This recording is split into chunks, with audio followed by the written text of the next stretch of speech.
Красивый ингушский танец в исполнении маленького джигита приковывает взгляды всех собравшихся. Отточенные движения под зажигательные ритмы национальной музыки открывают праздничное мероприятие к 250-летию единения Ингушетии с Россией в сельском поселении Нестеровское. С приветственным словом к жителям села обратился глава местной администрации Осман Чакиев.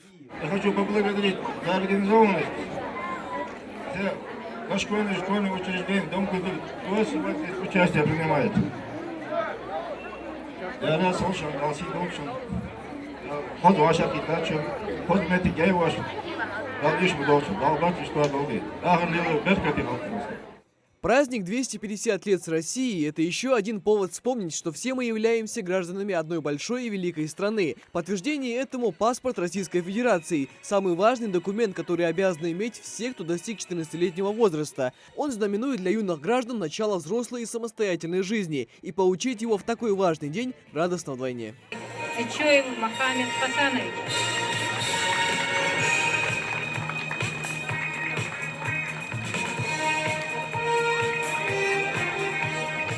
Решили в эту знаменательную дату им вручить эти паспорта, так как это очень благоприятно откладывается в сознаниях детей, они на всю жизнь запоминают.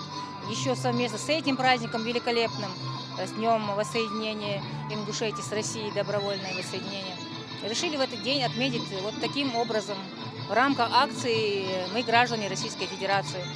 Дети очень довольны, и мы рады этому.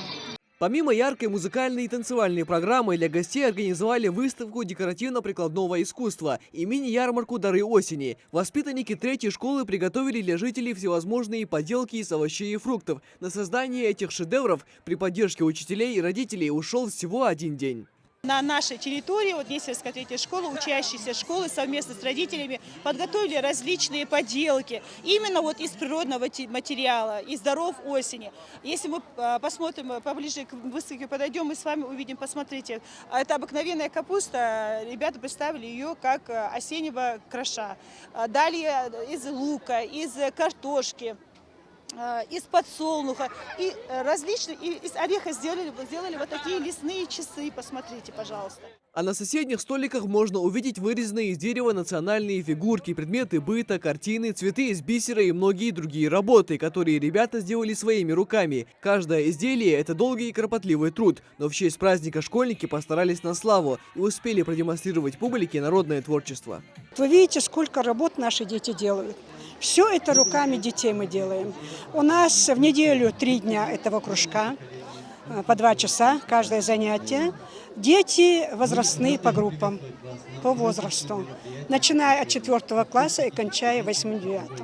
Вот такие у нас поделки. Старейшины села и маленькие дети, почетные гости, работники различных ведомств и учреждений собрались вместе, чтобы разделить радость от этого праздника. Уже ближе к вечеру все собравшиеся смогли увидеть трансляцию праздничного мероприятия со стадиона в Сунже. Михаил Тангиев, Хамзат Халухоев, Новости 24.